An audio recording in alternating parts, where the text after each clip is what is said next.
um cara simples, gosto Sim. de coisas simples. Eu me sinto feliz fazendo coisas simples, com bons amigos, etc, etc. Eu acho que isso resume quem eu sou. Sim, mano. Em questão de história, mano, como que eu caí no digital? É uma coisa doida, né? Porque eu era jogador de futebol, Sim. joguei futebol profissional. Assim, desde os meus 4 anos de idade, o meu pai me criou pra ser jogador de futebol. Sim. Tá ligado? Era uma coisa já meio que predestinada. Não, que... meu pai, assim, tudo que eu fiz desde os Sim. 4 anos de idade, meu pai me cadastrou na escolinha de futebol. Certo. Hoje Comecei a você tem jogar quantos anos? 25. Sim. Então, eu comecei a jogar com 4 anos. Quando eu tinha 20 anos de idade, eu tinha 15 anos de bola nas costas já. Caralho. Lá ele, né? Lá ele. Eu tinha 15 anos de futebol nas costas. E, Sim. tipo assim, uma vivência absurda. Porque meu pai me criou pra isso. Mas seu pai, ele foi jogador ou ele tinha um sonho? Ele foi jogador, chegou a profissionalizar. Só que chegou um momento que o pai dele, que foi meu sim. avô, falou que ele era vagabundo, que naquela época, meu pai tem sei. 64 anos. Sim. Naquela época era bem diferente, né? Tô ligado. Então ele era frustrado, ele falou assim, meu filho vai ser jogador. Caraca, mano. Então ele projetou o sonho dele em mim, desde pequeno. Mas você desde pequeno, só um adendo, você desde pequeno, tinha esse sonho também no coração ou você sentia atração por outras coisas, assim? Cara, eu tinha, Sim.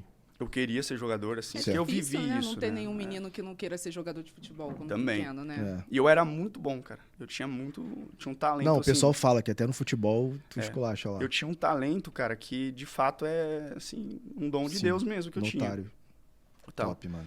E aí eu, até meus 21 anos, eu joguei futebol. Joguei Sim. profissional, joguei fora do país e tal. Foda. Mas assim, futebol e marketing não tem meio tanta que- conexão, São né? caminhos- Tipo, Na verdade, tem e não mas, tem, né? Mas não são caminhos. Sim, é. Como é que você passou assim É que o pro futebol, marketing? ele é uma escola pra vida.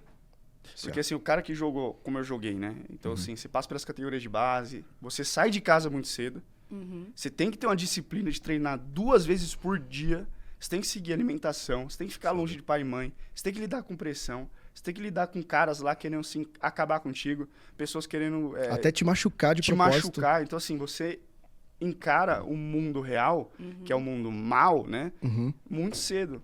Sim. Muito mais cedo que muita gente. Sim. Né? Tem Pessoas uma casca muito grande. né? muito, assim, com 13 anos o cara já começa a criar uma casca que pessoas Tô vão ligado. criar com 18 quando for iniciar uma faculdade ou um emprego.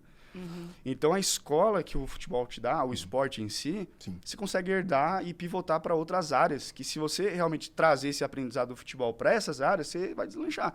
Eu falo assim, o jogador de futebol que para de jogar, hoje, ele não é ensinado a fazer mais nada. Sim, Ele nasceu para jogar futebol, ele acha que vai jogar. Aí quando chega com 18 anos, ele se frustra porque a gente sabe que que é bem difícil. a minoria Que se é o torna... de fato. de fato. Torna, 0,1%. Isso. Sim. Então, esses caras, o que eles fazem da vida? Eles vão, sei lá, fazer obra, eles vão trabalhar de qualquer coisa, Motoboy ou qualquer coisa porque do eles tipo. não Sim. têm ideia do Inclusive, eu potencial que conheci eles um têm, jogador, sabe? eu conheci um moleque que jogava bem, inclusive acho que ele chegou a jogar no Vasco ou Botafogo, uma parada dessa, lá no Rio. Eu esqueci o nome dele, não sei se era Rafael. Ele saiu do futebol porque ele quebrou a perna, e aí teve que operar o joelho, aquela coisa toda, e ele virou vendedor de carro. Sabe qual é? Nada a ver, né? Tipo, virou vendedor de carro, realmente. Então, a tua história chama atenção porque é bem difícil, porque a pessoa passa a vida inteira apenas aprimorando uma única habilidade, que seria uma habilidade física, esquece de fazer as habilidades adicionais, né, que é você ter consciência sobre as outras áreas da vida, que inclusive também te impulsiona para o próprio futebol, né, porque não é só jogar futebol, tem muito marketing no futebol também. Muito. Tem também muito networking, tem o jeito que você joga a bola para as pessoas verem, comprar a sua personalidade. Isso, Você vê o isso é Neymar, foda. por exemplo. Mas Então- a maioria das pessoas não vivem dessa forma, né? É. De forma intencional. É muito mecânica. Exato. Tipo, chega lá, bota a bola no pé, joga e Exato. não se atenta nesses detalhes. Porque se você se atentar ao fato de ter disciplina, tudo isso que você falou, né? Sim. De você conseguir, principalmente da disciplina que você tem ali, você consegue fazer qualquer outra coisa. Qualquer outra coisa. É uma coisa que me diferencia Uhum. dos demais, né? Tipo assim, Guerra, por que você... Quando a galera, por exemplo, você fica muito tempo em alojamento do Sim. clube. Sim. Sim. A galera não faz nada, dorme. Eu estudava, velho. Sim. Aí tem um diferencial. Sim. ligado. Eu odiava ficar parado dormindo, esperando a hora do treino. Sim. Então o que eu fazia? Estudava. Então eu estudava inglês. Hoje Aham. eu sou fluente em inglês. Sim. Eu Aproveitava aquele tempo ocioso. aproveitava, Pra então eu estudava plantar inglês. sementes, eu conheci né? o marketing digital nesse tempo ocioso, Caraca, que foda. entendeu? Aí eu falei, Sim. mano, eu tô aqui. Eu sei que a carreira de jogador, ela não dura muito. Até os 35 anos, o cara consegue jogar talvez em alta performance. E depois? 35 anos, a gente sabe que... Só o Daniel Alves, né, que ficou muito Exato. tempo aí. Né, e ainda assim é 40 anos. Exato. Então assim, poucos caras chegam. Então, Sim. com 35 anos, você tem que começar a pensar em alguma coisa. Então, no Ligado. futebol, você tem que juntar dinheiro. Sim. E 35 anos é a idade de um adulto que talvez... Tá começou começando a a vida. vida, Exato. muitas vezes. O cara saiu da faculdade, se formou em medicina, já tem 30. Então você tá encerrando carreira aos 35. Então Sim. você muda de profissão muito rápido no futebol. Sim. Então eu já pensava em empreender paralelamente à minha carreira. Foda. Já era uma Entende, visão mano? mesmo. Mas de longo isso prazo. veio de criação, assim, ou foi a bicho. vida mesmo? Que, tipo. Eu vim de família humilde, né? Não, mas Eu seu pai empreendia? Não. Alguém da sua família empreendia? Meus irmãos hoje são empreendedores. Ah, tá. São Mas mais por- velhos ou mais novos? São mais velhos. Eu tenho 3 irmãos mais velhos, eu sou o quarto mais novo. Pode ter Sou sido isso caçula. também, né? Meio que uma referência ali. É, mas assim, cara, eu e meus irmãos, a gente nasceu num ambiente humilde, né? Então, assim, a gente nasceu em periferia e tal. E a gente é, desenroladaço. Sim. Então, o fato de você ser desenrolado, bicho, você não quer ficar vivendo debaixo das asas Sim. de pessoas, né? Tô Então, você ligado. começa a criar mecanismos Sim. para tentar solucionar esse problema. Sim. E qual que é o escape? É o empreendedorismo. Sim. Só que ninguém te ensina a empreender, Não. entendeu? Então, eu vi meus irmãos, É verdade. que eram caras improváveis, caras que não têm faculdade, só Uhum. que com sucesso, empreendendo, eu falei assim, pô, se meus irmãos que deram um trabalho pra caramba na adolescência, Sim. Consegue? conseguiram, eu que, pô, joguei bola a minha vida inteira, nunca dei trabalho, não fui de bebê, não fiz nada, eu consigo Você também. vai também. Aí eu olhei e falei assim, não, eu vou. Mas eu cheguei a trabalhar CLT, carteira registrada e tudo. Quanto tempo? 1 ano e pouco. Mas no quê? Em Temos si? um ex-CL treta aqui, É, querido. CL treta. Eu era CL analista de treta. exportação de uma empresa de logística internacional. Caraca. O Fazia nome quê? é bonito. O nome é bonito. Igual É. o cara, fazia isso aqui. É. Aperta o botão do elevador pra pessoa se... Isso aí. Cara, tipo assim, existe um processo logístico. Uma Sim. empresa vai mandar 5.000 containers lá pro exterior. Certo. Eu fazia todo o processo de logística, né? Foda. A parte de desembaraço, a parte de declaração única de exportação, Sim. a parte de logística mesmo, até chegar no destino. Mas uma coisa que a gente até brinca e fala assim, CL treta e tal. Mas, cara, tipo, na Marinha, quando eu fui da escola da Marinha, né? Massa. Antes de entrar pro marketing digital. Que antes de entrar no marketing digital, fui muita Tudo. coisa. Fui piscineiro, uma porrada de coisa. Ia falar uma merda Eu aqui. também, é melhor a gente passar. Mas, tipo assim, a gente brinca assim, mas ser CLT tem o seu valor no início. Tem.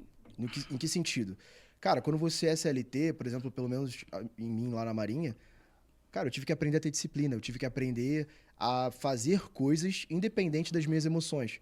Que não sei se você já se sentiu dessa forma, mas a maioria da galera do digital que eu conheço, muitos deles estão travados porque as emoções buscam prazeres imediatos todos os dias e ele acha que aquela voz na cabeça dele é ele. E quando você é CLT ou você tá no jogo de uma outra pessoa, meio que você, mesmo tendo a sua voz na cabeça, você é obrigado a acordar às 5 da manhã, pelo menos no militarismo.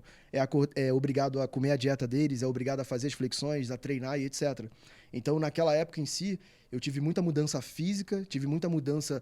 Pô, eu me tornei... Eu saí, ela tá comigo desde os 15 anos de idade. Então, eu era um menino quando a gente se conheceu. Nós éramos, né? Ela viu a transformação de me tornar um homem. Eu era um cara extremamente dependente da família. Então, aquele momento de ser CL treta, né? Quer falar? Fez com que eu evoluísse muito na vida também. Então, para você trabalhar também como CLT, você acha que aprendeu algo? Acha que você adquiriu algo que você possa levar para sua vida? Ou não? Foi só perda de tempo? Ou foi só por dinheiro mesmo e foda-se? Mano, CLT é uma escola também, né? Sim. Assim, eu costumo aprender em tudo que eu faço, né? Certo. Você consegue tirar bons proveitos Sim, e bons ensinamentos de tudo, Certo. independente da situação. sim. O CLT me ensinou isso também. Porque Sim. assim, eu tinha que... Assim, você acordava triste, chateado e com preguiça. Você tem que trabalhar. Não tem alternativa. Quando você é empreendedor, você tem a opção de não trabalhar, porque você não deve satisfação a ninguém. Aí é osso. Né? Mas eu tinha que acordar cedo, eu tinha 1 hora para almoçar, é tudo assim, muito regrado. Certo. E trabalhando pros outros, ganhando pouco. Eu falei assim, ligado. porra, isso E aqui... sabe o que é bizarro? É que as pessoas, muitas vezes... Eu também trabalhei, também fui concursada pública durante 6 anos da minha vida. Então, assim, eu sei, o bizarro é que muitas vezes a pessoa que é concursada ou CLT e tal, todo dia tá lá fazendo pro crescimento do negócio de outra pessoa. E quando é o negócio dela em si, quando ela vai para empreender, ela não tem a mesma diligência. Ela não trata com o mesmo respeito que ela tratava o negócio de outra pessoa. Isso que eu não consigo entender. Porque quando a gente senta hoje para poder conversar com outros empreendedores e tal, você vê que tem, entre aspas, muita vagabundagem. E pouco trabalho, pouca produtividade ali de fato. E isso reflete diretamente nos resultados, porque o seu resultado é fruto do que você faz, do que você planta ali todos os dias. E quando a pessoa era CLT, quem teve a oportunidade de ser, tratava com muita diligência. E isso, para mim, não cabe. Tipo, quando a gente contrata alguém e depois a pessoa vai crescer o negócio dela, enfim, voar com as próprias asas, com as próprias pernas, não, com as próprias asas, ela não trata com o mesmo respeito, sabe? E isso traz um impacto direto. Aí a pessoa chega e fala assim, eu não dei certo no marketing digital. Eu não tive resultado fazendo afiliação, dropshipping, PLR ou qualquer outra coisa. Lançamento. Cara, mas você teve disciplina? Você aplicou o que você aplicava quando você era da escola, quando seus pais te obrigavam a ir para a escola, e você não tinha opção de ficar em casa, porque você não vai chegar pro teu pai e vai falar assim, hoje eu não quero ir. Teu pai vai falar, então fica aí. São poucos que fazem isso. Não, fica aí. Não, você vai, não tem opção. E pelo menos eu trato assim com meu filho. Verdade. E você trata dessa forma o teu negócio? Tipo, não faz sentido. Aí o que você tá plantando, você vai colher. Não tem alternativa, sabe? E aí, tipo, pensando nisso, como que você faz todos os dias para manter a disciplina no teu negócio? Legal. No que você faz ali diariamente? Legal. Então, eu costumo falar que nesse caso, é muito difícil você manter a riqueza, por exemplo. Sim. Então, abrir empresa é fácil. Você chama um contador, abre uma empresa, beleza. Ganhar 100 mil é fácil. Difícil é manter. Por quê? Quando você ganha lá 100 mil por mês, por exemplo, e você tem a sua própria empresa, você não precisa acordar às 7 da manhã. Você tem a opção de acordar mais tarde. Você tem a opção de não trabalhar. Você tem a opção de não precisar treinar, porque você já está com a vida ganha. Então é muito difícil quem chegar no nível que a gente chegou, se manter e ter disciplina. Porque você tem a opção de poder falar não para tudo. De não fazer nada. De não precisar, porque você não precisa mais daquilo, de fato. Então, o que eu faço, né, para manter essa disciplina, manter assim, uma cultura na minha empresa onde eu produzo muito, continuo produzindo muito, cada vez mais, e as pessoas que estão ao meu redor também. Sim. Primeiro, o que eu acredito, mano? A procrastinação, a preguiça, essa falta de vontade, ela está altamente ligada à imaturidade e falta de responsabilidade. Então, quando eu saí, por exemplo, de Indaiatuba, que eu morava no interior de São Paulo, eu fui trabalhar em Alphaville, né? Eu saí da casa dos meus pais, ali eu estava morando com meus pais, eu tinha tudo de mão beijada. Então, assim, eu procrastinava muito. Sim. Quando eu fui morar sozinho, eu tinha aluguel para pagar. Aí eu abri empresa, eu tinha funcionário para pagar, eu tinha lançamento rolando, eu tinha botar dinheiro para investir. Sim. Como é que você vai procrastinar sabendo que no final do mês vai vir uma porrada de 50 mil para você pagar? Sim. Então a procrastinação, muitas vezes, está ligada à imaturidade e falta de responsabilidade. Uma pessoa que tem preguiça de executar uma procrastinação, ela não tem responsabilidade o suficiente para honrar no fim do mês. Só te cortando, você tinha falado ontem, eu assisti uma live sua ontem, por sinal foi muito boa, e você falou que você tem uma mentalidade anti-procrastinação, que você consegue, basicamente, através daquilo, fazer nunca mais a pessoa procrastinar. Você pode falar um pouco sobre isso? É sobre isso. Tá. Assume responsabilidade que você acha não... que é tipo botar um pepino atrás, um pepino na frente? E Isso. Porque assim, tem gente que não consegue fazer se não tiver uma pressão por trás e uma coisa que force o crescimento. Sim. Então, você não está crescendo de forma natural, você precisa forçar o crescimento. Como? Assumindo a responsabilidade maior. Exato. Então, assim, o cara às vezes mora na casa dos pais, vai morar sozinho, assume um aluguel, uma conta de luz, uma conta de água, uma internet, né, e Não tem comida pra você pagar alternativa. sozinho, sem ter ajuda dos seus Você pais. vai dar um jeito, não tem Você jeito. vai dar um jeito. Aí eu duvido você não levantar da cama para trabalhar e sentir preguiça. Porque você tem conta para pagar. Você não quer sujar seu nome, você não quer ser despejado. Exato. Então, assim, quem hoje procrastina, tem preguiça, seja lá o que for, é porque não tem responsabilidade suficiente ou tá numa situação extremamente confortável a ponto de procrastinar. Eu posso dizer isso assim por experiência própria. Eu, aos 19 anos, eu já ganhava grana, inclusive, tipo, não era do marketing digital, mas já fazia dinheiro no mercado imobiliário, né? E fazia, tipo assim, pra você ter ideia, aos 19 eu vendi 16 imóveis em 10 meses, né? E eu comprei meu primeiro apartamento. Meu pai nem tinha apartamento na época, não tinha casa, não tinha nada. E eu não sei o que acontecia, eu ganhava muito dinheiro e depois eu voltava sempre pra estaca zero. Até o dia que a Rafa falou pra mim assim, cara, você precisa sair da casa dos seus pais. Eu lembro que nessa época eu tava muito mal das pernas, ela era concursada pública e ela simplesmente pagou a minha mudança, porque eu não tinha dinheiro.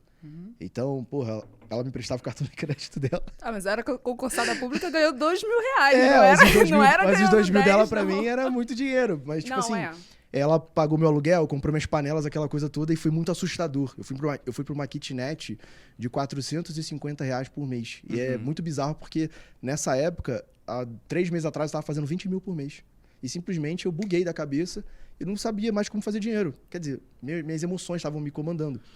Então, quando eu saí de casa, que eu saí sem nada, ela comprou as panelas, me ajudou na comida, e eu cantava no bar no final de semana pra me bancar, aconteceu uma parada muito louca na minha vida. A minha mente se expandiu. E quando a minha mente se expandiu, foi literalmente dessa forma. A gente tá junto há muito tempo, a gente não sabia quando a gente ia conseguir casar. Foram 6 meses até o nosso casamento. Depois que a gente casou, a gente foi morar num flat, do jeito que a gente escreveu num livro lá, que a gente tinha nosso sonho. Passaram-se 6 meses ou 7 meses, uma coisa dessa, né? Ela me botou pressão de novo e falou assim, cara... Ou você casa comigo, ou tchau aqui. Isso. Aí eu casei. Mas depois disso ela botou outra pressão. Ela falou assim... Agora tem um filho.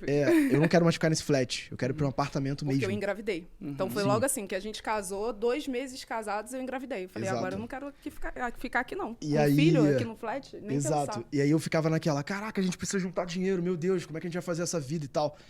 E aí, na sequência, ela falou assim, cara, não importa, dá conta, você dá conta, não sei o que, vamos mudar. A gente se mudou pra um apartamento que era o dobro do que a gente pagava, pra você ter ideia. E aí eu me mudei, assim, com, desculpa a expressão, com o cu na mão, Com medo. com medo. Muito. Total. A gente chegou naquele apartamento, ficamos sentados no chão por um mês. Não tinha nada. Tinha nada. Tá certo. Porque o flat, ele era todo mobiliado, né? E aí a gente se mudou. Ficamos 2 anos nesse apartamento, 2 ou 3 anos. E aí veio a próxima pressão. Ela falou assim, cara, a gente tem que ir de novo pro outro nível. Vamos pra Alphaville, vamos pra São Paulo. Na verdade, eu falei pra gente ir pra Alphaville, só que eu tava muito na dúvida de ficar numa casa lá no Rio de Janeiro. E a gente veio pra Alphaville e o jogo mudou de novo.